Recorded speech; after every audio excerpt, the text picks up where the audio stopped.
Mesdames, Mesdemoiselles et Messieurs, c'est un plaisir pour moi de vous convier à suivre quotidiennement cette chaîne dénommée L'œil des enseignants. C'est une chaîne qui valorise l'enseignement dans notre pays, la République démocratique du Congo. Quand on parle de l'enseignement, on voit directement l'enseignant ainsi que l'apprenant qui est l'élève et l'étudiant. Alors n'hésitez pas à vous abonner parce que c'est un cadre qui nous permettra à s'exprimer librement tout en dénonçant ce qui se passe dans notre pays sur le plan éducatif. Abonnez-vous massivement, likez, partagez avec vos proches afin que tous nous puissions parler le même langage et tous nous puissions développer notre pays sur le plan éducatif. Que Dieu bénisse la République démocratique du Congo. La MOE 5O SCC a noté avec satisfaction que la CENI, conformément à son calendrier électoral, a informé le public congolais du démarrage effectif des opérations d'identification et d'enrôlement des électeurs dans la première ère opérationnelle en la date du 24 décembre 2022. Se faire identifier et enrôler constitue un acte très important pour la transformation qualitative du pays. C'est pourquoi chaque citoyen soucieux du destin de la République démocratique du Congo doit s'empresser de poser cet acte avec lucidité et responsabilité. L'observation citoyenne de la MOE 5O SCC traduit l'engagement des églises catholiques et protestantes à soutenir le processus de démocratisation et le renforcement des institutions démocratiques dans notre pays. Nous profitons de l'occasion pour remercier la CENI qui a accordé des accréditations à tous nos observateurs afin qu'ils puissent travailler dans la sérénité. Dans le cadre de la présente mission, la MOE 5O SCC a recruté, formé et déployé 196 observateurs de long terme, OLT, dans les 10 provinces de l'ère opérationnelle 1. Vous le savez, les rapports des OLT à l'équipe cadre constituent l'un des fondements du travail de toute mission d'observation. La qualité des conclusions de la MOE 5O SCC dépend en grande partie de l'exactitude et de l'utilité des rapports produits par les équipes d'OLT. Ces rapports ont permis à l'équipe cadre d'évaluer de manière indépendante, objective et impartiale la transparence et la qualité des opérations électorales en cours. Aujourd'hui, la MOE 5O SCC vous présente ces observations de mi-parcours. Après la clôture des opérations d'identification et d'enrôlement des électeurs dans la première ère opérationnelle, un rapport plus détaillé sera publié et mis à votre disposition. Excellences, distingués invités, une analyse rapide de l'actuel environnement électoral révèle à la fois une certaine lassitude chez beaucoup de nos compatriotes, une certaine méfiance chez d'autres et d'immenses espoirs, notamment chez les jeunes et les femmes, décidés cette fois-ci de participer activement au renouvellement de la classe politique congolaise, une classe politique souvent qualifiée d'arrogante est très éloignée des vraies préoccupations du peuple. Dans cette perspective, la MOE 5 SCC entend porter sa petite contribution en renforçant la confiance des citoyens dans le processus électoral en cours et en s'engageant dans l'éducation civique et électorale des populations ainsi que dans la lutte contre le discours d'incitation à la haine, dans la prévention et la résolution pacifique des conflits. Excellences, Mesdames et Messieurs, distingués invités, l'observation citoyenne du processus électoral en cours peut effectivement renforcer les institutions démocratiques de notre pays. Elle peut empêcher, sinon réduire, la fraude et la violence électorale. Elle peut contribuer à l'instauration de la paix, particulièrement dans la partie est du pays et en Ituri. Nous sommes convaincus que la seule garantie efficace d'une véritable démocratie réside dans la participation de tous les citoyens à toutes les formes et à tous les degrés du pouvoir économique et du pouvoir politique. La marginalisation et l'exclusion sont les premiers ennemis de la démocratie. Merci pour votre présence, merci pour votre accompagnement et merci pour votre attention. 5 SCC sur le déroulement des opérations d'identification et d'enrôlement des électeurs dans la première ère opérationnelle de la CENI. Déclaration numéro 001/MOE 5 SCC /janvier/2023. Nous, 5 SCC, unis par la foi chrétienne, engagés dans la promotion de la dignité humaine, qui passe notamment par la construction d'un état de droit et la consolidation de la démocratie, et fidèles à notre mission pastorale et prophétique, nous avons mis en place une plateforme durable d'observation de long terme pour accompagner un processus électoral inclusif, démocratique et apaisé en République démocratique du Congo.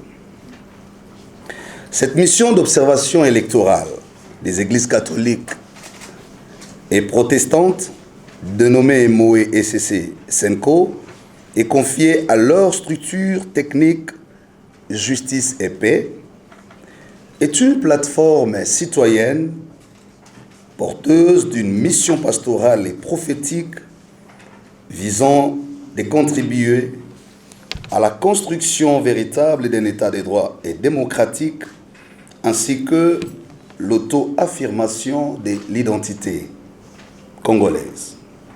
La MOE 5 SCC constate que la CENI a lancé les opérations de la révision du fichier électoral le 24 décembre 2022, conformément à son calendrier électoral, et invite une fois de plus la population à se faire enrôler.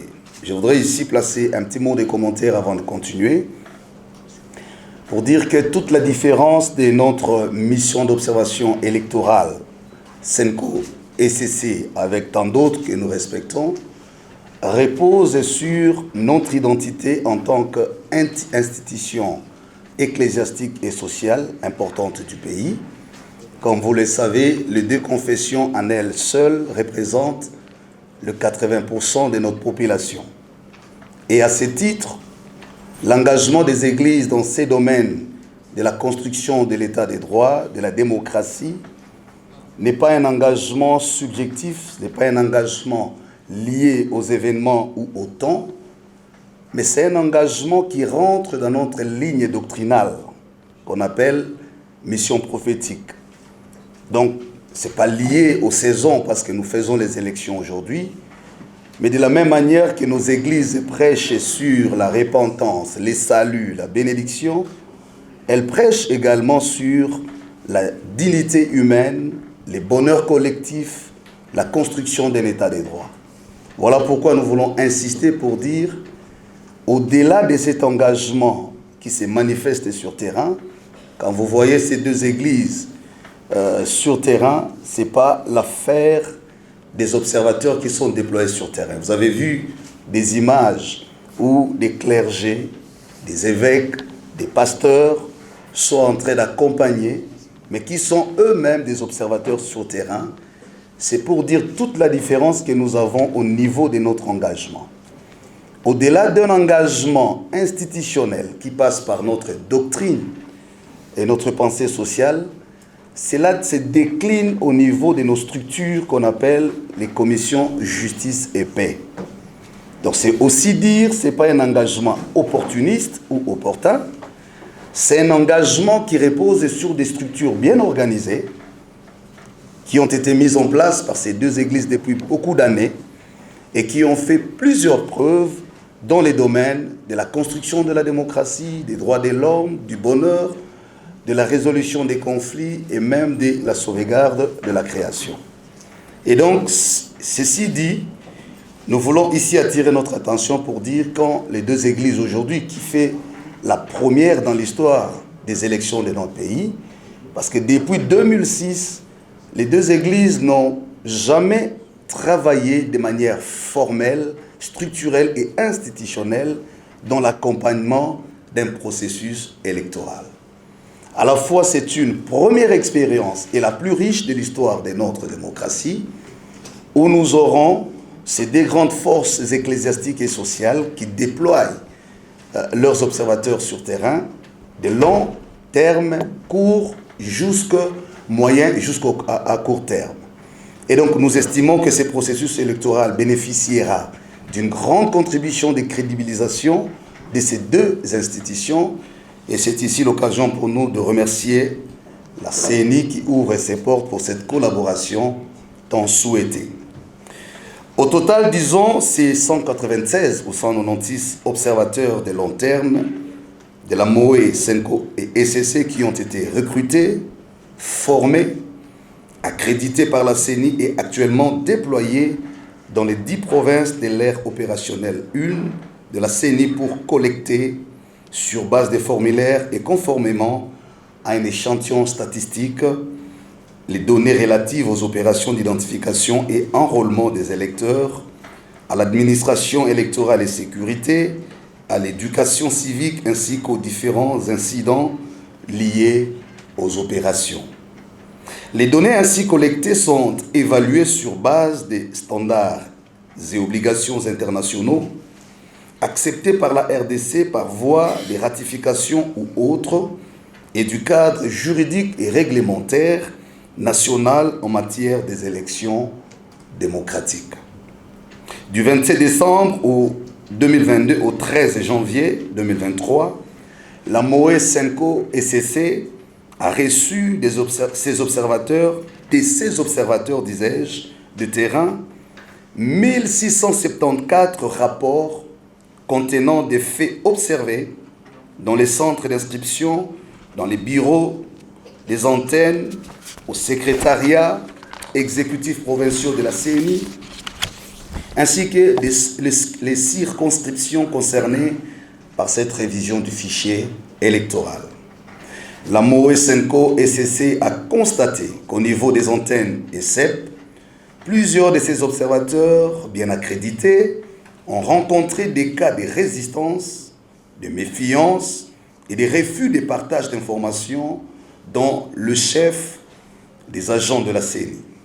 Cependant, la MOE SENCO SCC apprécie et encourage les décrets d'ouverture des membres des centres d'inscription à séjour à l'endroit des observateurs. Nous allons continuer la lecture avec mon collègue, Monseigneur Donatien. En rapport avec le déroulement des opérations dans les centres d'inscription, plusieurs rapports de la MOE SENCO SCC notent des cas de dysfonctionnement des kits d'enrôlement et de perturbation des dites opérations dues aux pannes, aux problèmes de recharge de batterie et aux arrêts intempestifs de la machine dans plusieurs centres d'inscription. Les données collectées indiquent qu'il y a des centres d'inscription non ouverts, non opérationnels, voire inexistants, bien que répertoriés dans la cartographie de la CENI.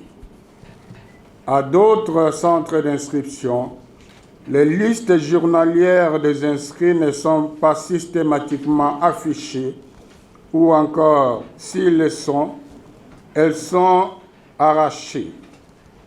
En outre, plusieurs électeurs se plaignent de la qualité du service au niveau des centres d'inscription. Des données collectées, plusieurs rapports notent une mauvaise gestion de la file d'attente ou encore le non-respect du périmètre de sécurité au point de constater plusieurs pratiques prohibées telles que l'achat de services, pratique très courante surtout à Kinshasa. La MOE SENCO SCC fait état de quelques activités de sensibilisation durant cette période d'identification et enrôlement des électeurs. Ces activités sont menées par certains acteurs ou parties prenantes, notamment la centrale électorale, quelques partis politiques, quelques organisations de la société civile, etc. Au regard de ce qui précède, la MOE SENCO SCC formule les recommandations suivantes. Au gouvernement et principalement au ministère de l'Intérieur, Sécurité et Affaires coutumières, de se rassurer que les agents de l'ordre affectés dans les centres d'inscription sont bien formés et assurent convenablement la sécurité du personnel et du matériel électoral, ainsi que des requérants des témoins, des journalistes, des observateurs électoraux et de toute autre partie prenante intervenant dans le processus. B. À la CENI, de prolonger la durée de l'opération d'identification et d'enrôlement des électeurs dans les centres d'inscription ayant ouvert avec un retard et ceux ayant été victimes de cas de dysfonctionnement entraînant ainsi l'interruption de l'opération pendant des heures, des jours et des semaines. Ces prolongations devraient tenir compte du temps perdu par chaque centre d'inscription, de renforcer la présence de contrôleurs techniques dans les centres d'inscription afin qu'ils apportent un appui au personnel des centres d'inscription et assurent en plus le ravitaillement des dits centres en matériel défectueux ainsi qu'en consommation en temps réel, en consommable en temps réel. De mettre à la disposition des partis politiques et des organisations de la société civile des outils de sensibilisation qu'elle a déjà produits, de déployer des dispositifs d'accréditation dans toutes les antennes sur l'étendue du territoire national afin de faciliter l'accréditation des témoins, observateurs et journalistes. D'avoir une communication claire, exhaustive et proactive sur les innovations liées aux opérations électorales en cours afin de fixer les électeurs. À titre d'illustration, les électeurs devraient déjà être informés de la photo noir et blanc ayant remplacé celle en couleur dans les cartes d'électeurs. D'éclairer le public sur les cas de centres d'inscription non encore ouverts, non opérationnels ou non existants pour dissiper tout malentendu. D'interpeller les préposés d'identification et les agents de l'ordre commis pour la gestion des périmètres de sécurité des centres d'inscription afin qu'ils cessent de monnayer l'accès à ces centres.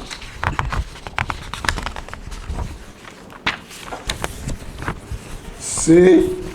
Aux partis, regroupements et acteurs politiques d'éviter tout discours d'incitation à la haine durant le déroulement des opérations électorales afin de favoriser l'inclusivité du processus en cours, d'accentuer les activités de sensibilisation et d'éducation civique de leurs partisans par rapport aux opérations en cours et d'éviter de mobiliser les mineurs n'ayant pas atteint la majorité à se faire enrôler, de déployer leurs témoins pour la surveillance des opérations de la révision du fichier électoral.